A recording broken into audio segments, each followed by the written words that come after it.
Meu amigo e minha amiga, imagina se você pudesse voltar no tempo e mudar apenas uma decisão, mas só uma. Em Tokyo Revengers, o Takemichi, o protagonista da história, ele tenta fazer isso diversas vezes, mas a cada pequena decisão, para cada pequena mudança que ele toma, acaba gerando um futuro que é totalmente diferente. E no Brasil, será que dá para consertar o futuro? Ou será que a gente ainda vai continuar preso num looping de escolhas ruins que nós temos até hoje? Escolhas que são políticas e escolhas que são econômicas. O que Tokyo Revengers ensina sobre a economia e as escolhas do Brasil? Bem-vindo, esse é o Economia e Cultura Pop de hoje. Meu nome é Luiz Felipe e se você tem gostado dos nossos conteúdos, já curte, comenta e compartilha. Bora pro vídeo?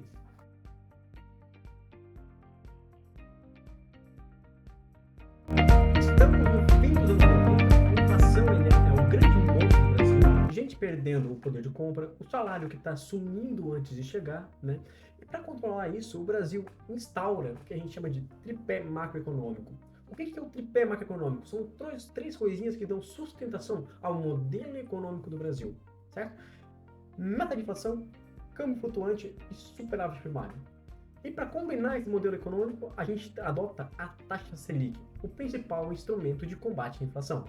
Então é isso que nós estamos falando, é isso que nós estamos vivendo nesse momento e são as decisões que, nesse momento, parecem pequenas, mas que vão afetar todo o futuro. Nos anos 90, a gente está olhando essa decisão, né, e ela parece ser uma decisão necessária. Estabilizar o país, atrair investimento, acalmar o mercado, abrir, né, a economia como um todo, mas aí que vem o efeito borboleta do cenário brasileiro, né? Todas as vezes que os preços sobem, ou seja, que tem um aumento da inflação, né, a resposta ela é sempre a mesma: aumentar os juros. Qual que é o problema disso? Isso gera um outro tipo de inflação, a dos juros da dívida, certo? Então, vamos começar a destrinchar nesse episódio o problema do Brasil, que é um modelo econômico, aquilo que a gente tem instaurado na gestão política, que são, sobretudo, gestão política, não importa se é Lula, se é Bolsonaro, se é Michel Temer, o modelo é o mesmo e por isso que o problema não persiste, né? Então imagina, né, você está em casa aí, você está devendo no cartão, né? E para segurar o orçamento que você tem, né, você começa a cortar comida, começa a cortar educação, só que você continua pagando os 13% de juros. Não tem milagre, né, você não resolve o problema e a dívida vai só aumentar. É isso que tem acontecido com o Brasil nos últimos anos, né? A dívida ela tem crescido cada vez mais com juros. Se a gente pega em 2002, a dívida pública do Brasil ela estava nas casas de 600 bilhões. Hoje a dívida passa de 7 trilhões de reais. E boa parte disso não é o que a gente está pegando emprestado de novo, é o juros, é o juro composto, é juros sobre juros. Então, por exemplo, o que a gente está observando aqui? De 2002 a 2025, a dívida do Brasil saltou de 600 bilhões para 7 trilhões e a nação pagou 12 trilhões com T de tapioca de juros. Ou seja, essa é a inversão de valores que acontece no Brasil. A gente tem uma política de teto de gastos, que proíbe, que congela o orçamento público, uma taxa de crescimento do gasto público, só que ela tira dessa conta quem? A dívida pública, os juros. Então, tudo está no teto. O que está no teto? Aquilo que você consome, né? Um gasto de saúde, um gasto na educação, um gasto no transporte, né? Outros gastos que são essenciais para o desenvolvimento da economia brasileira e que hoje financiam esse subdesenvolvimento, porque você está sucateando esses setores, certo? E aí você tem do outro lado algo que está fora dessa conta, que é os juros, que a cada vez, como é juros composto, a cada dia que você não paga, ele aumenta, né? Então, a grande questão da distribuição econômica do Brasil, distribuição de renda, é a distribuição do pobre para o rico.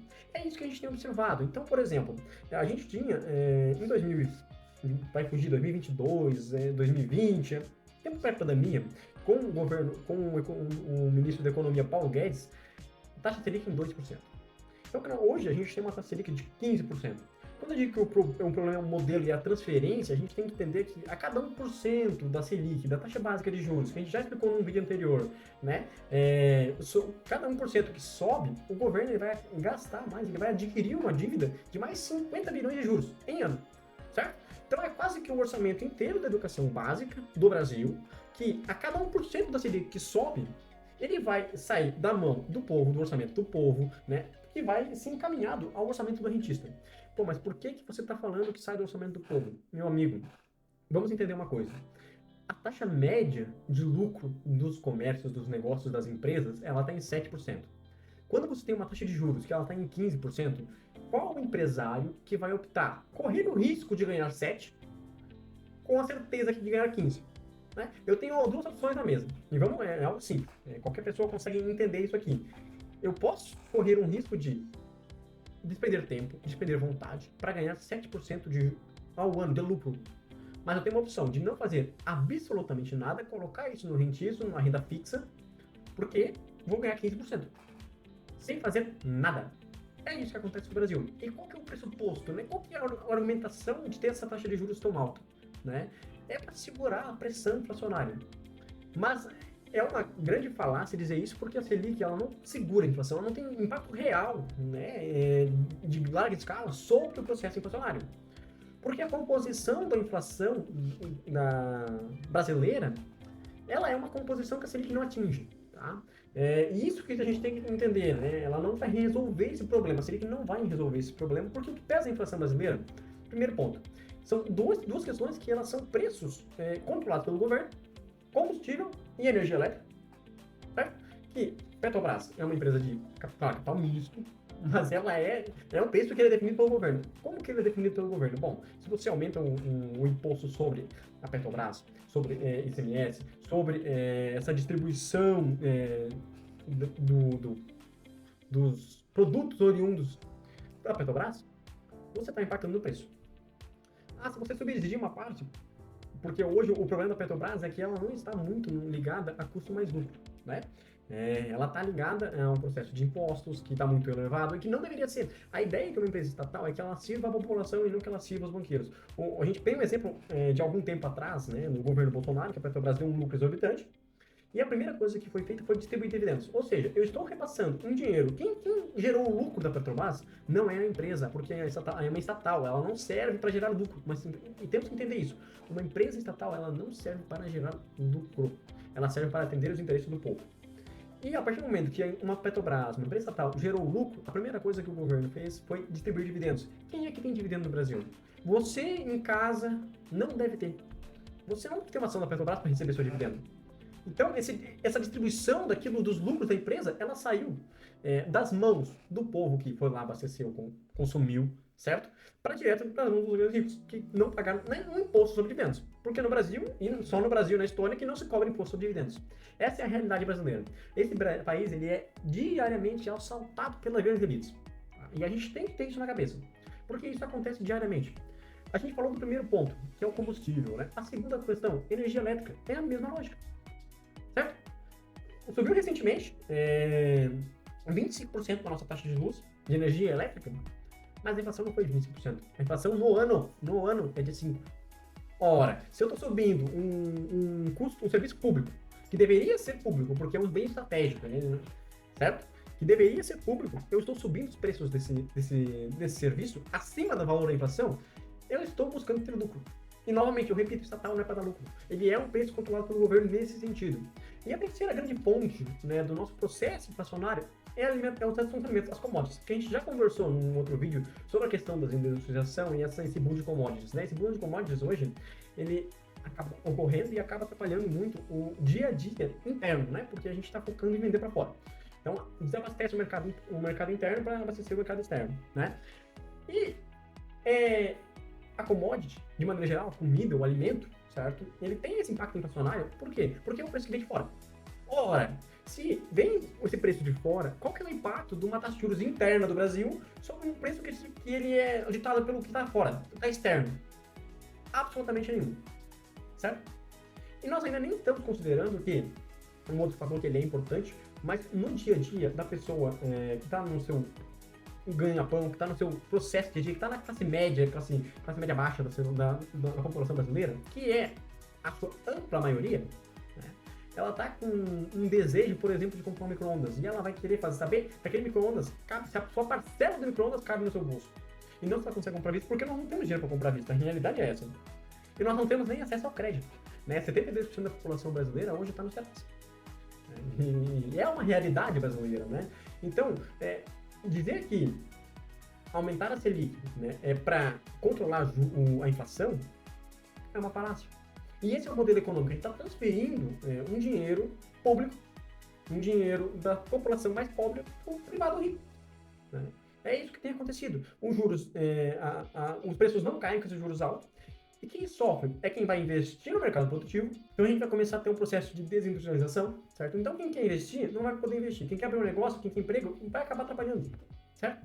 É isso que acontece. A Selic, ela não derruba o preço da cebola, tá? Mas ela pode derrubar o dono do mercado, o dono da feirinha.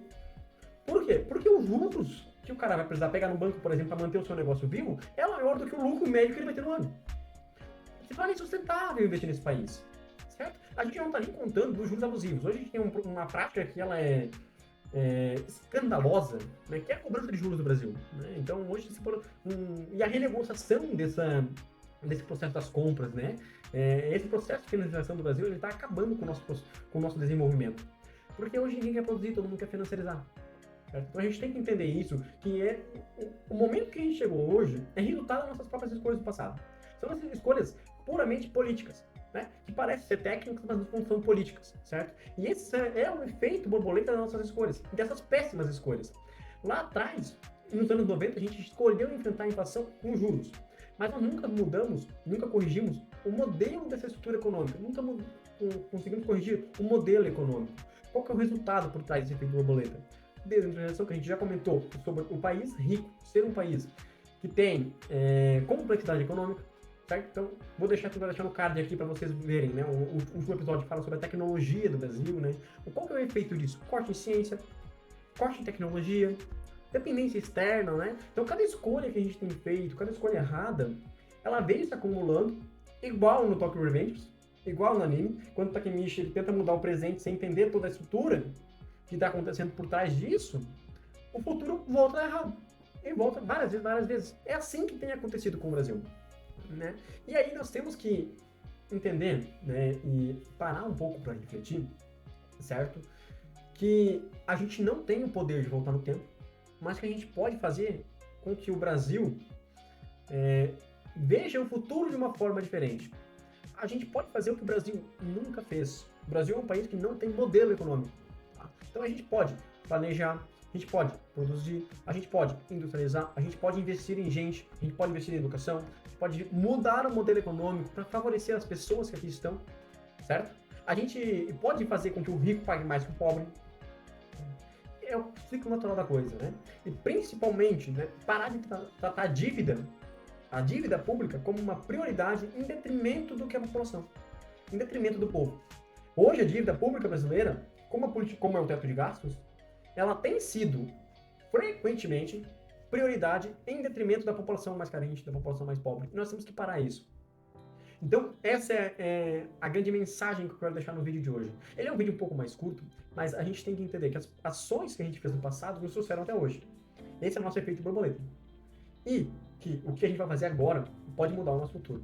Então, se você pudesse tomar uma única decisão econômica na história do Brasil, qual seria? Então escreve aí nos comentários pra gente poder discutir um pouco mais sobre isso, né? Se você gostou desse vídeo hoje, curte, comenta, compartilha, né? Um vídeo um pouco mais curto, mas com uma ideia bem mais de desabafo mesmo, né? Então a gente tem que entender que o nosso futuro, ele não é inevitável, né? Mas só a gente muda, né? E só a gente tem que parar de repetir esses erros passados. Se a gente quer se nós queremos, né, um futuro melhor, uma ideia melhor, né, um país melhor, a gente tem que parar de entrar nesse looping temporal, tá, que a gente está hoje. Beleza? Um abraço!